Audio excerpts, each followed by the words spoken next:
Selamat pagi pemirsa. Presiden Prabowo Subianto sudah memberikan amanat untuk membongkar pagar laut sepanjang 30,16 km di Kabupaten Tangerang, Banten. 600 personel TNI Angkatan Laut dikerahkan ke kawasan garis pantai Tanjung Pasir untuk membongkar pagar itu dalam jangka waktu 10 hari. Namun tidak adanya koordinasi antar instansi pemerintah terkait perintah Presiden untuk mengeksekusi pembongkaran pagar itu membuat pembongkaran pagar laut di hari kedua ditunda. Pemirsa, inilah editorial Media Indonesia di hari ini Senin 20 Januari 2025 dengan tema Jangan Hilang Fokus di Pagar Laut bersama saya Leona Samosir, dan Anda semua juga bisa ikut menyatakan pendapat Anda nanti dengan telepon 021 583 99 100. Dan pemirsa, pagi ini telah hadir bersama saya anggota Dewan Redaksi Media Group Abdul Kohar. Mas Kohar, selamat pagi. Selamat pagi, Bu. Sehat-sehat, Mas? Alhamdulillah sehat. Kelihatannya wajahnya gembira, mungkin karena bertepatan dengan ulang tahun Media Indonesia juga ya? Alhamdulillah, tanggal 19 Januari 19 Januari kemarin.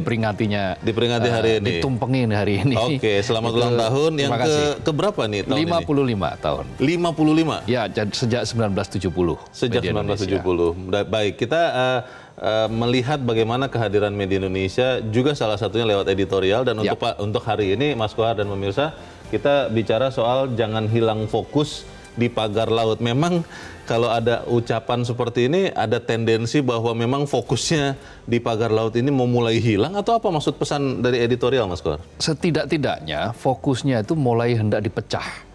Dipecah dari apa? Satu, menyatakan pembongkaran harus segera dilakukan karena nelayan semakin kehilangan pendapatan karena harus memutar ya. Setiap hari maka akan semakin banyak uang yang hilang, potensi yang hilang dari yang mestinya didapatkan oleh nelayan.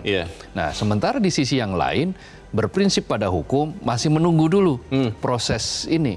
Nah, ini kan fokus utama adalah sebetulnya apa untuk sesuatu yang sudah berlangsung berbulan-bulan dan itu jelas ada di mana-mana, videonya ada di mana-mana, gambarnya ada di mana-mana, panjangnya 30,16 km. Tidak tahu harus menunggu berapa hari untuk dia ditegaskan secara bahwa ini adalah salah, bahwa ini otaknya si A, si B, si C. Tidak ada izin. Nah, tidak ada izin. Nah, hanya untuk mengatakan seperti itu butuh berapa lama?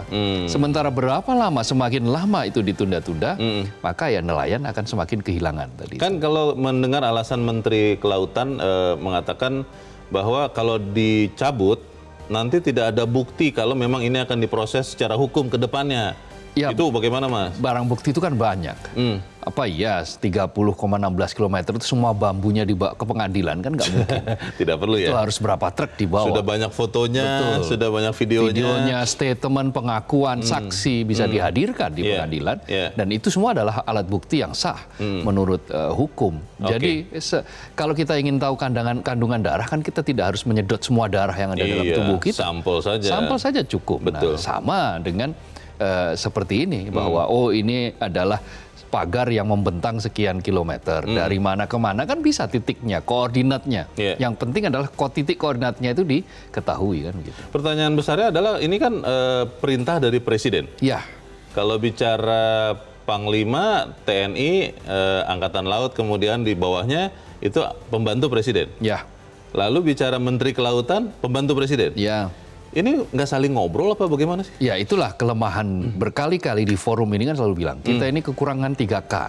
Komunikasi, koordinasi, dan konsistensi. Nah, ini berada di level 1 sama 2 ini, komunikasi dan koordinasi. Nah, apa susahnya misalnya berkoordinasi itu? Nah, kemudian Angkatan Laut punya dalih bahwa ini adalah perintah Presiden yang harus segera dilakukan. Karena ini menyangkut pertahanan di laut gitu.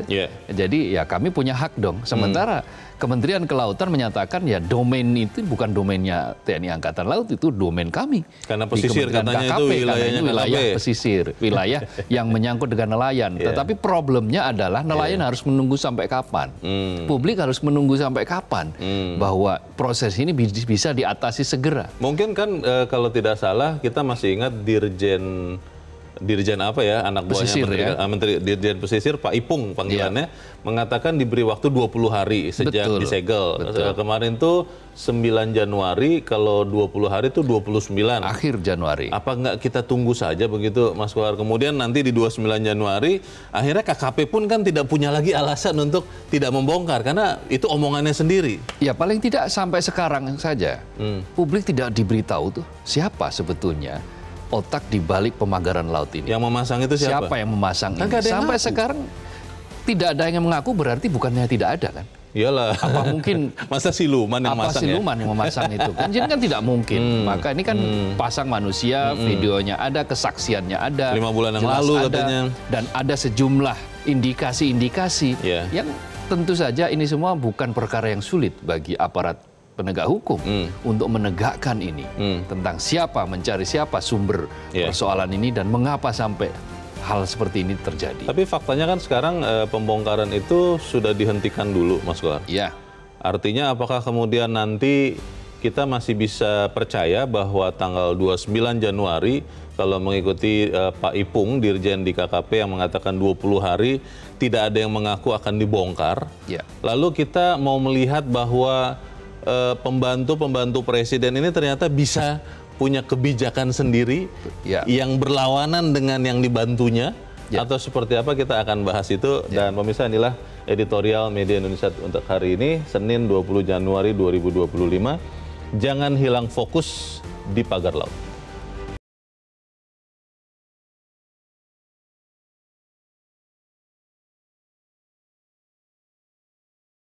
Jangan hilang fokus di pagar laut.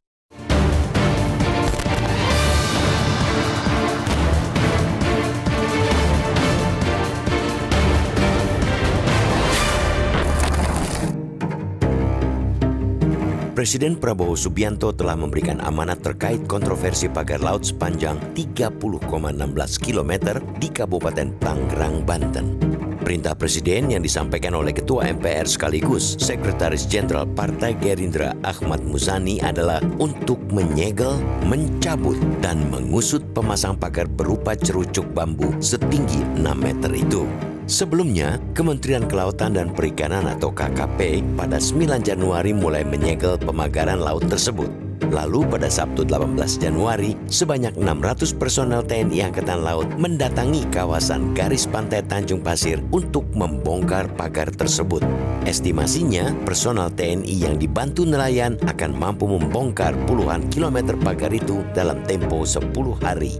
Namun, rupanya tidak ada koordinasi antar instansi pemerintah terkait dengan eksekusi atas perintah Presiden tersebut. Itu terlihat dari sikap yang ditunjukkan Menteri Kelautan dan Perikanan Sakti Wahyu Trenggono yang berbeda 180 derajat dengan sikap TNI AL. Ia mengaku tidak tahu aksi pembongkaran itu dan justru mendorong agar pencabutan pagar laut itu ditunda. Permintaan Trenggono dibalas lagi oleh Panglima TNI Jenderal Agus Subianto yang kembali menegaskan pembongkaran pagar laut di Tangerang merupakan arahan langsung dari Presiden Prabowo. Karena itu, pembongkaran akan terus dilanjutkan. Polemik perihal itu muncul karena sampai saat ini belum jelas siapa bohir alias pendana pembangunan pagar yang ditaksir menghabiskan dana 1,5 miliar rupiah itu. Dalam logika hukum, keberadaan pagar laut yang ada saat ini adalah barang bukti dari kegiatan yang ilegal.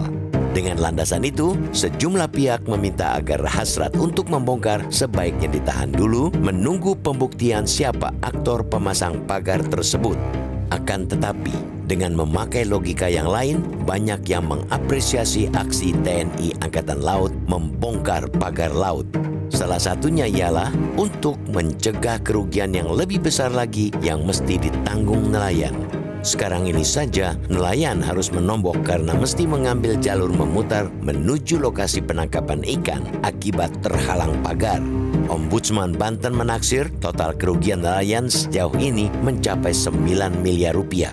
sikap yang berbeda bak dua kutub magnet antara KKP dan TNI Angkatan Laut justru semakin membuat publik bertanya-tanya, apakah persoalannya ada di pemaknaan dari setiap instansi yang berbeda atau karena memang tidak ada koordinasi di antara lembaga itu, atau lantaran Presiden Prabowo memang memberikan perintah berbeda-beda. Bila mengacu dari beragam pernyataan dalam konteks yang berbeda, Presiden selalu menekankan sikapnya yang berpihak ke publik. Dengan begitu, kiranya tidak mungkin kepala negara berpendapat pelin-pelan atau berubah-ubah. Apalagi, Presiden paling tidak menyukai pemborosan keuangan negara. Perbedaan pendapat soal perlu atau tidaknya pembongkaran dilakukan saat ini hendaknya tidak membuat pemerintah kehilangan fokus untuk mengusut setuntas-tuntasnya siapa pemasang pagar itu. Aktor intelektualnya harus diungkap, pendananya mesti bisa dijerat pasal-pasal yang berlaku. Jangan seperti yang sudah-sudah berpuas diri dengan mengungkap pelaku lapis paling bawah, mentang-mentang mereka yang paling mudah dikorbankan. Jangan sampai kelompok kecil masyarakat pelaku kejahatan berpandangan bisa bertindak sesuka hati. Negara jangan kalah berhadapan dengan kaum kriminal, termasuk mereka yang pelaku kriminal berkantong tebal. Namun, jangan pula karena dalih hendak mengusut tuntas justru memperlama penanganannya. Apalagi sengaja melambankan penanganan dengan harapan publik lupa. Publik ingin permasalahan itu bisa dituntaskan secara seksama dan dalam tempo sesingkat-singkatnya sebagaimana semangat pendiri bangsa ini saat hendak memproklamasikan kemerdekaan negara tercinta, Indonesia.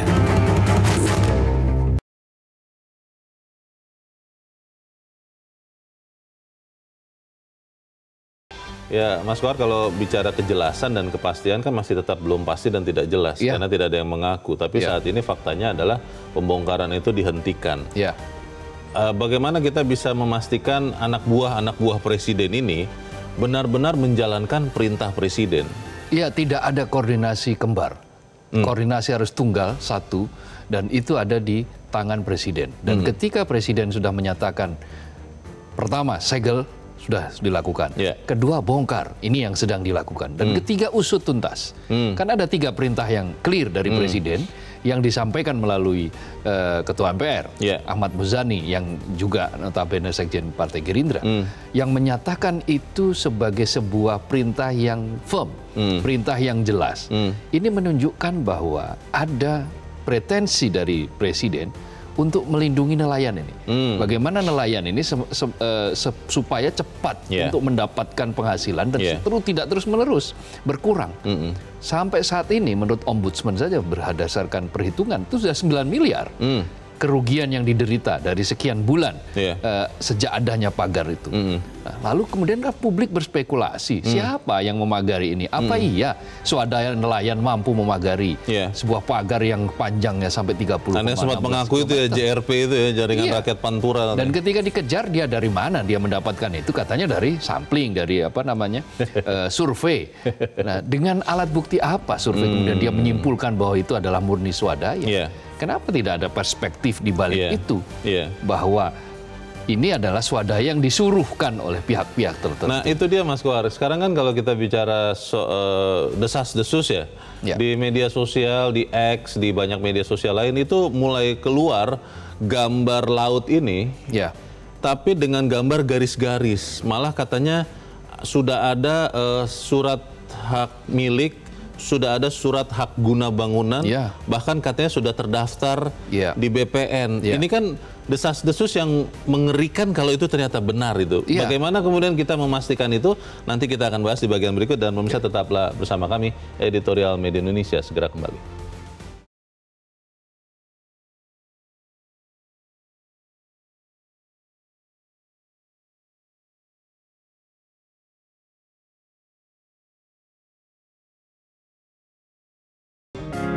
Media Indonesia mengajak Anda untuk mengakses fitur premium e-paper. Dengan sajian konten berbasis intelektual dan meneguhkan kebangsaan, Media Indonesia tampil dengan lebih dinamis melalui e-paper Media Indonesia yang dapat Anda akses kapan saja, di mana saja. Caranya mudah, download aplikasi Media Indonesia di Android atau ketik link e-paper.mediaindonesia.com atau bisa scan QR Code pada layar kaca Anda. Klik tab e-paper di bagian samping layar tablet Anda. Daftarkan data diri, serta pilih paket berlangganan e-paper Media Indonesia sesuai dengan kebutuhan Anda. Nikmati juga bonus spesial tambahan 4 halaman rubrik fokus setiap hari. Semua bisa Anda dapatkan hanya di e-paper Media Indonesia. Untuk informasi lebih lanjut, hubungi customer service di nomor 0811 1201 2018 atau kunjungi media sosial @Media Indonesia. Media Indonesia, referensi bangsa. Terima kasih Anda masih bersama kami pemirsa, dan sekarang kita akan mendengarkan dulu Mas Kohar sebelum kita lanjutkan diskusi kita. Para pemirsa yang sudah mencoba menghubungi, dan kita sudah tersambung dengan pemirsa Metro TV dari Tanjung Selor, Kalimantan Utara, ada Pak Yunus Luat. Pak Yunus, selamat pagi. Selamat pagi, salam sejahtera untuk seluruh warga NKRI tercinta. Bung selamat pagi. Leo dan Pak Kohar, izin kami ingin sampaikan harapan bahwa memang suatu hal yang sangat-sangat naif dan tidak masuk akal ketika manakala pagar laut itu sampai tidak ada yang tahu. Mohon izin, mohon maaf, kami dari Tanjung Selor, Kabupaten Pelungan di pelosok Kalimantan Utara mau berbunyi karena kami tidak mau negara kalah dengan situasi yang ada. Nah, kalau yang lalu-lalu, ya kan, sudah puas ketika pengungkapan hanya sampai pada pelaku lapis paling bawah atau rakyat jelata.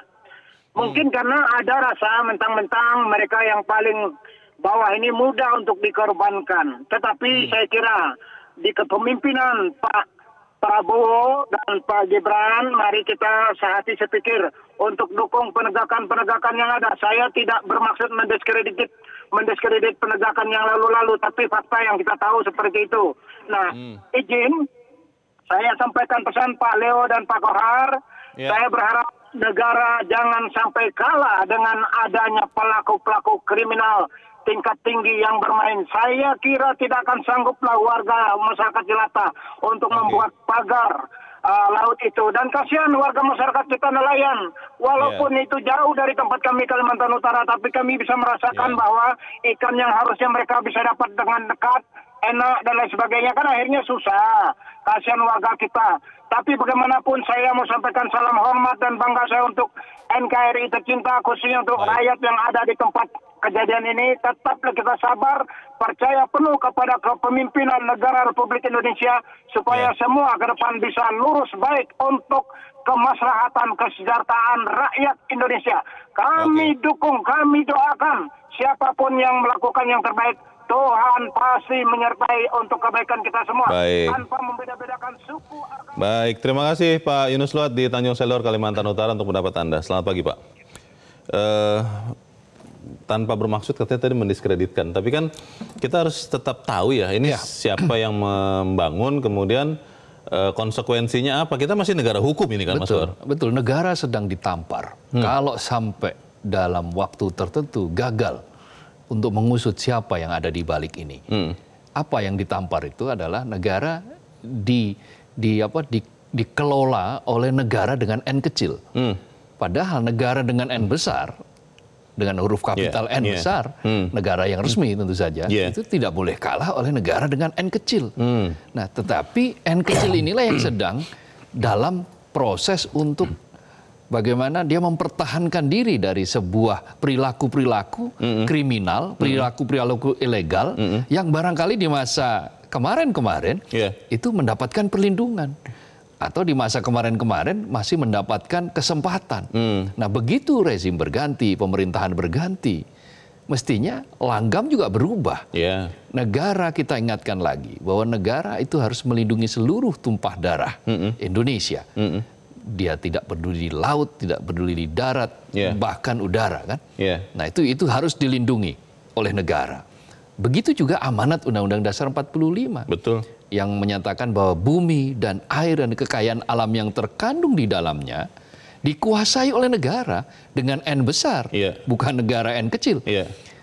Dikuasai oleh negara dan digunakan sebesar-besar untuk kemakmuran rakyat. Nah, semua rakyat ya? Semua rakyat. Bukan hanya segelintir. Apalagi ini nelayan. Katakanlah nelayan yang ada di situ, yang dia punya hak untuk mendapatkan ikan di situ, yang akhirnya sekarang kesulitan untuk mendapatkan haknya karena dikuasai oleh tadi itu. negara dengan N kecil tadi. Solusi jangka pendek seperti apa nanti akan kita bahas di bagian berikut, Mas Kohar, dan pemirsa tetaplah bersama kami. Editorial Media Indonesia segera kembali.